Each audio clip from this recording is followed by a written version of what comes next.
आयशा अग्रवाल अपनी 2 सहेलियों के साथ मेडिकल रूम के दरवाजे पर खड़ी थी।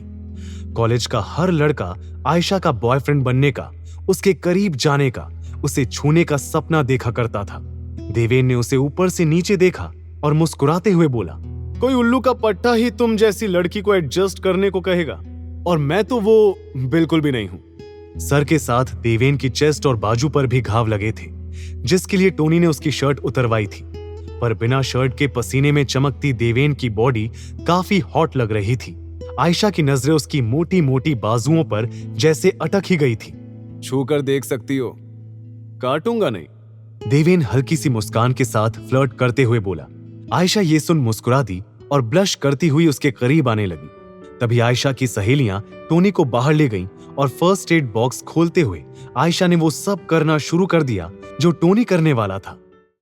उसने फर्स्ट एड बॉक्स से कॉटन पर एंटीसेप्टिक लिक्विड लगाया और देवेन के सामने उसके बेहद करीब आकर बैठ गई। मैंने सुना कैसे तुमने रॉकी को 2 बार हराया।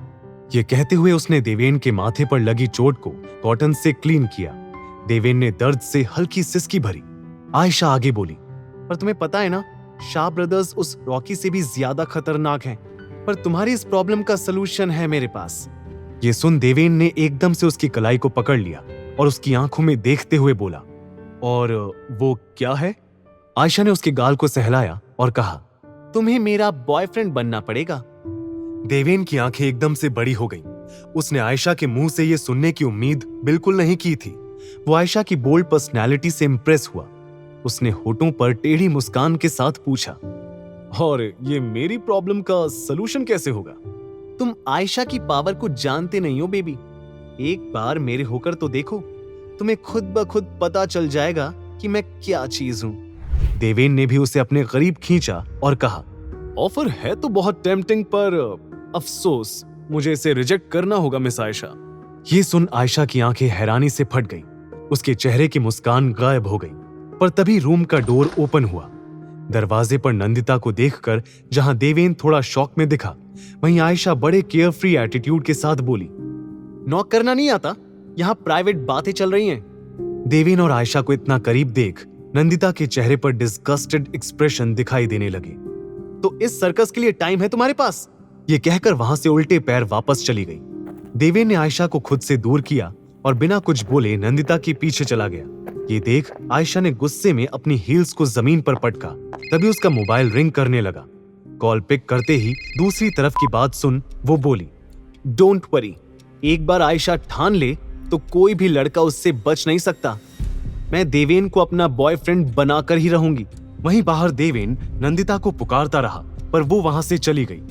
नंदिता, नंदिता, लिसन। देवेन ने फ्रस्ट्रेट होकर बालों में हाथ फेरा। शिट, पहले इस लड़की के ऊपर मेरा इंप्रेशन गलत है और अब फिर से ऐसे तो हो गई दोस्ती। तभी पीछे से टोनी आया और बोला, भाई लगता है नैंडी तेरा सिर फिर फोड़ देगी। देवेन ने अपना सिर हिलाया और बोला, साली लाइफ में ना टाइमिंग सही होती तो आज मैं कहां का कहां होता। टोनी अपने बाल संवारते हुए बोला, ब्रो ये सब छोड़ और पहले मेरी बात सुन। आयशा अग्रवाल ने तुझे बॉयफ्रेंड बनने का ऑफर दिया। तू जानता है, पहली बार आयशा ने खुद किसी लड़के को अप्रोच किया है, और वो भी तुझे। और तूने क्या किया? वो ऑफर रिजेक्ट कर दिया।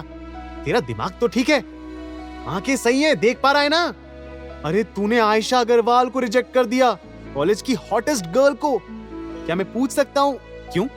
नहीं।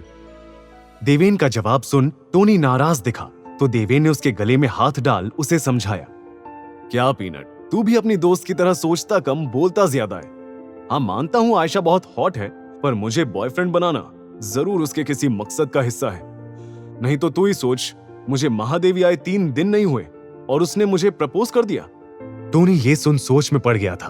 तभी देवेन ने उससे पूछा, वैसे टोनी, वो ऐसा क्यों कह रही थी कि वो शाह ब्रदर्स से ज्यादा पावरफुल है? टोनी ने गहरी सांस भरी और फिर आसपास नजर घुमाकर देवेन के करीब आकर बोला, वो इसलिए क्योंकि वो बॉस बेब्स की मेंबर है। ये सुन अब देवेन शॉक दिखा। चल मैं डिटेल में बताता हूँ, कहकर टोनी ने देवेन का हाथ फिर से अपने गले में डाला, जो उसने शॉक में हटा लिया था, और फिर चलते चलते महादेवी का पूरा सिस्टम उसे समझाने लगा। ब्रो, इस कॉलेज में टोटल 3 गैंग्स ऑपरेट करती हैं, जाट पैंथर्स, टाइगर गैंग और बॉस बेब्स। देवेन हल्का सा हंसा। सीरियसली, ये गैंग्स का भी खेल चल रहा है अब इस कॉलेज में? ये खेल नहीं देवेन, बहुत खतरनाक है ये सब। पिछले हफ्ते एक लड़के ने सुसाइड किया था, आज एक लड़की की लाश मिली, तुझ पर हमला हुआ, इतना कुछ हो गया, पर एक भी बार कॉलेज अथॉरिटी या पुलिस ने कोई एक्शन नहीं लिया। आगे की कहानी जानने के लिए देखिए अगला एपिसोड सिर्फ पॉकेट एफएम के यूट्यूब चैनल पर, और हीरोगिरी के सारे एपिसोड्स को सुनने के लिए डिस्क्रिप्शन में दी लिंक से डाउनलोड करें पॉकेट एफएम ऐप।